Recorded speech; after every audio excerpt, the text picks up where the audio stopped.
Caffeine Blues, Part 2, 9:19 p.m., Thursday, 23 January 2014. Introduction, page 1. Coffee, she intoned. Thank you, I replied, taking a cup from the hostess in the airport lounge.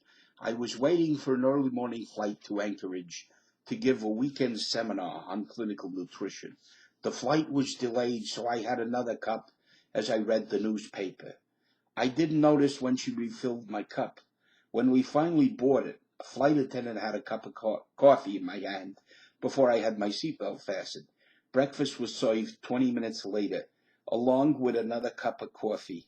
Looking back, it seems extraordinary how all this took place, but at the time it appeared perfectly normal. The entire 5-hour flight was punctuated with coffee, cream and sugar. Can I warm that for you? Coffee, sir?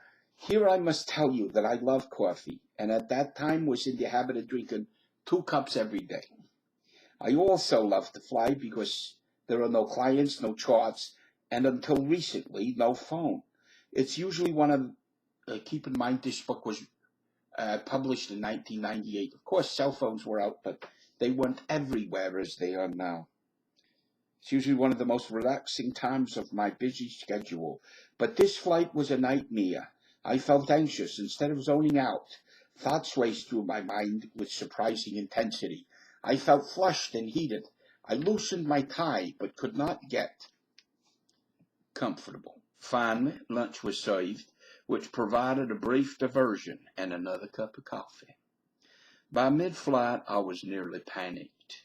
For the first time in my life, I felt claustrophobic and fearful. I tried to figure out what was wrong, but I couldn't put my finger on it. I tried to organize my lecture notes, but couldn't concentrate. Coffee, the stewardess chimed. Do you need a refill, sir? I looked at my watch every 15 minutes as the time dragged on. Finally, the Anchorage area came into view. Anchorage, Alaska, I presume. But as we approached the airport, the captain announced that weather conditions would delay our landing. 30 minutes later, we were still circling the airport, and I did something I'd never done before. I yelled at the flight attendant. When the hell are you going to land this plane? I snapped. Slightly taken aback, she placed a hand on my shoulder and answered as if she was speaking to a 3-year-old. I felt like an idiot. I'm really not feeling myself, I muttered. Flying north for these seminars is usually not a problem. I gain an hour from Pacific Standard Time. I normally arrive for my presentation refreshed and well prepared. This time was different. Nothing seemed to go right. The hotel van was crowded. The university had neglected to reserve a room near the lecture hall. A box holding my slides had opened inside my suitcase, and it took me over an hour to put them back in order. I walked up to the speaker's podium feeling frazzled and disconnected, and my lecture proved to be just as bad. For the first time in my professional career, I had lapses of memory and omitted important information. A number of slides was upside down. The usual flow of my presentation was completely gone. I consoled myself with the thought that I would do better the following day. Walking to the elevator, I was approached by a student who had taken the number of my previous classes. Are you all right? He asked. You look terrible. Back in my room, I had to admit he was right. Instead of my usual healthy glow, there was dark circles under my eyes and deeply etched wrinkles. I felt old. Still, I reasoned, after a good night's sleep, I'd be back to my energetic, positive self. Instead, I tossed and turned for hours until it hit me. Insomnia. How many cups of coffee had I had that day? I could not remember, but it had to be at least 6, maybe more. Strange as it may sound, I was relieved that I finally had an explanation for my terrible experience. Firmly resolved to quit coffee, I fell asleep around 2 a.m. I arose 4 hours later, feeling like I'd been hit by a bus. The first lecture began at 8 a.m., and I wanted to prepare well to make up for the previous day. A cold shower served to rouse my tired body, and I managed to arrive at the lecture hall looking half decent. I carefully avoided the coffee urns that dotted the back and side aisles of the auditorium, and with a pitcher of water by my side, began the morning topic. By 10 a.m., I had a splitting headache. I announced a 30-minute break and retreated to my room. Ice did nothing. Aspirin did nothing. My hands were shaking.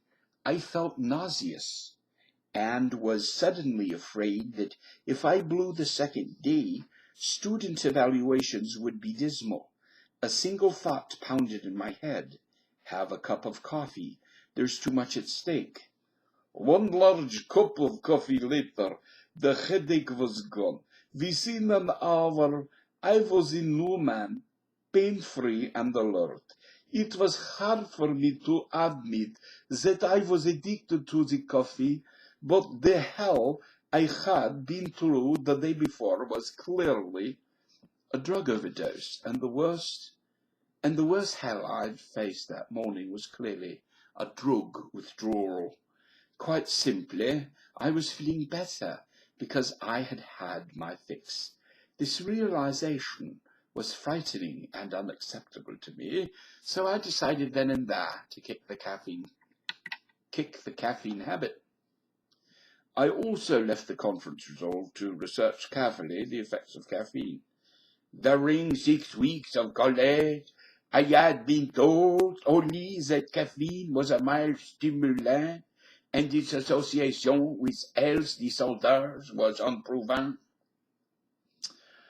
I was also told that caffeine is not addictive.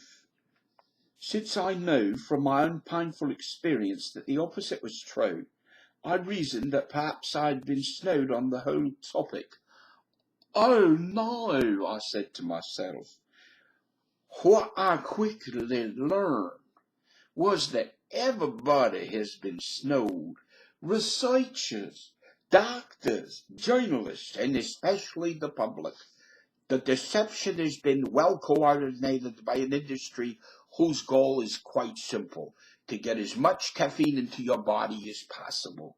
If the caffeine industry can accomplish that, they have you as a customer for life.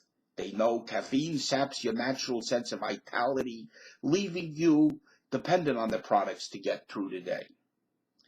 They know that you actually crave their products, and more importantly, that you suffer when you don't consume them.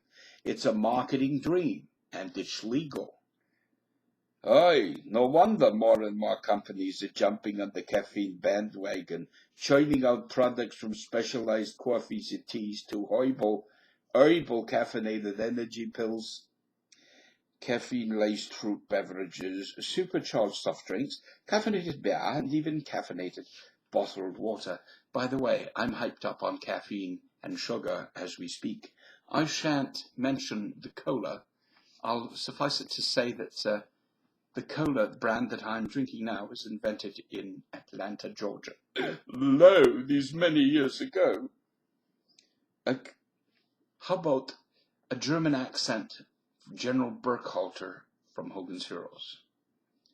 A clear and present danger. Cardiologists report that caffeine raises blood pressure. Endocrinologists acknowledge that it contributes to adrenal exhaustion. Neurologists document changes in brain biochemistry. Researchers identify correlations between caffeine intake and certain types of cancer. Albert Einstein. Internists say that coffee, even decaf, increases ulcer risk, and gynecologists say that caffeine intake contributes to hormone imbalance and a long list of health disorders in women. Why aren't health warnings required on coffee cans? Okay, thus endeth part video 2, to be followed immediately, if not sooner, by video 3, Caffeine Blues.